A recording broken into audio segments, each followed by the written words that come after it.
Vidal, on voit bien que la toxicologie des médicaments se porte généralement sur le foie. C'est-à-dire que c'est le premier organe qui trinque. Voilà. Et donc, dans ce 4e point que je donne sur 5, c'est vous dire simplement, mesdames et messieurs, que quand vous prenez un médicament, évidemment, il est important que vous compreniez que si ce médicament est pris à jeun, le foie va prendre ça de plein fouet.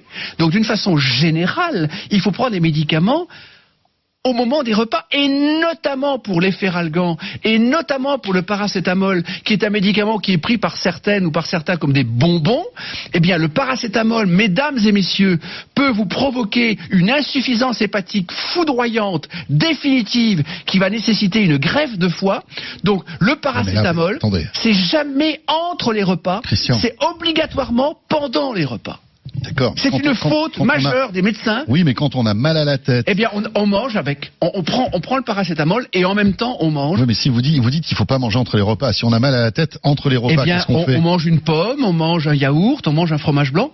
Avec, ça permet d'accompagner et de préserver le foie parce que si vous voulez, je connais des patients. En gros, pas de Doliprane à jeun, quoi. Voilà, jamais, pas de paracétamol entre les repas. Et si vous prenez un paracétamol, l'ibuprofène, même chose. C'est pareil, c'est encore pire. C'est une bombe nucléaire. Parce que c'est pas le fait de prendre un ibuprofène comme ça dans la vie. C'est quand on prend de l'ibuprofène, il y a des gens qui en prennent, mais vraiment tout le temps. Et ça, ça ne va pas. L'aspirine, c'est mieux ou pas ? L'aspirine, ça a surtout un impact sur l'estomac et ça fait saigner et ça peut donner des gastrites. Donc les aspirines à 1000 mg, n'en parlons pas. Parce que non, mais on a mal à la tête, par exemple. Vaut mieux prendre. On s'éloigne un petit peu. Paracétamol, ibuprofène ou aspirine. Absolument. Plutôt paracétamol. Absolument. Alors je résume. Évidemment, boire de l'eau. Évidemment, laisser reposer le foie entre les repas. Évidemment, diminuer les sucres trop rapides et plutôt que du riz, prendre des pâtes, par exemple. Plutôt que du pain blanc sans aucune qualité, prendre du pain complet. C'est évidemment du gras, c'est de l'huile d'olive, c'est du poisson, c'est éviter un excès de fromage ou un excès de beurre, mais tout en mangeant du fromage et du beurre. C'est évidemment, comme je vous le dis, ne pas prendre trop de médicaments, car au-delà de 4 médicaments, les transporteurs sanguins, dont le foie est un activateur, ne peut plus transporter les médicaments. Donc, sur 10 médicaments, le foie va en transporter que 4. Donc, de toute façon, il y a déjà 6 médicaments à jeter. Et le foie doit les métaboliser pour les ramener au rein. Et quand un foie ne fonctionne pas, c'est une insuffisance rénale. Et dernier point majeur, alors là, le 5e point, si vous voulez garder un foie, et je vais résumer le tout si vous le permettez, c'est évidemment un verre d'alcool pendant un repas. Et le foie est un organe qui ne supporte pas l'alcool. C'est-à-dire que ça détruit tous les réseaux structurants de la fonction hépatique. Et évidemment, quand les réseaux L'alcool est l'ennemi du foie. Ah, c'est le premier ennemi du foie.